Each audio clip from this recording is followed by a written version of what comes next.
হলুদ যেটা ছিল এটা হচ্ছে আমাদের মিডিয়াম পোর্ট, এখানে হচ্ছে মিডিয়ামে লাগিয়ে দিলাম। আর এটা ছিল কি অরেঞ্জটা লো।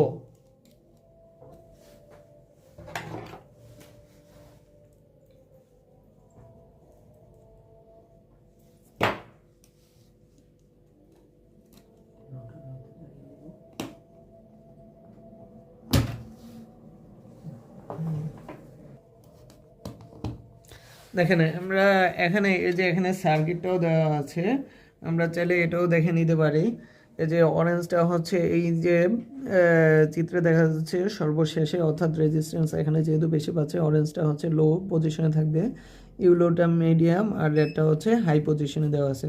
হোয়াইট এবং ব্ল্যাক হচ্ছে যে আমাদের কমন ছিল, তাই হচ্ছে আমরা রানিং পয়েন্ট থেকে আলাদা করে ক্যাপাসিটর থেকে কেবল বের করার প্রয়োজন নেই, এটা হচ্ছে আমরা সরাসরি নিউট্রাল পোর্টে দিয়ে দিলাম।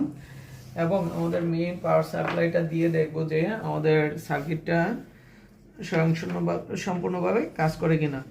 যে আমরা সবুজটাকে ফেজ ধরলে হচ্ছে ইউনিভার্সাল সার্কিটের এই যে রিলেতে হচ্ছে কমন প্রান্তে হচ্ছে ফেজটা লাগাবো, আর হলুদ যে কেবলটা থাকবে এটা যদি আমরা নিউট্রাল পয়েন্ট ধরি, এটা হচ্ছে কি ইউনিভার্সাল সার্কিটের নিউট্রালে লাগিয়ে দেব। হ্যাঁ, এখন আমাদের সার্কিটটা মোটামুটি লাগানো শেষ।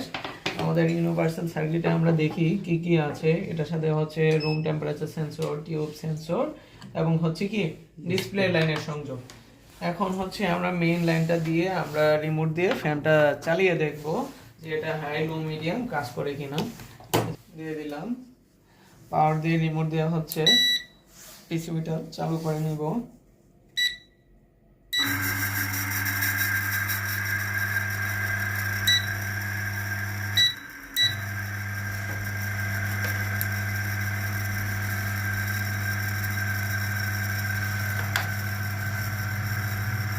এই যে এখানে হচ্ছে আমরা রিমোট দিয়ে হচ্ছে ফ্যানের মোড চেঞ্জ করতে পারবো। যে প্রথমে হচ্ছে সে দেখি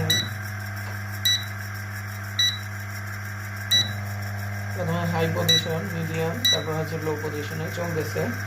এবার এভাবে হচ্ছে আমরা যে উইন্ডো ট্যাপ এয়ার কন্ডিশনিং এবং স্প্লিট ট্যাপ এয়ার কন্ডিশনিংয়ে ব্লোয়ার ফ্যান মোটরে ঠিক সেমভাবে হচ্ছে আমরা কানেকশনগুলো দিব।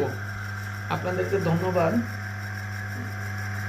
আমাদের এই ভিডিওটি দেখার জন্য। নেক্সট টাইম হচ্ছে আমরা আরও ভালো ভিডিও নিয়ে হচ্ছে আপনাদের সামনে হাজির হব। আসসালামু আলাইকুম।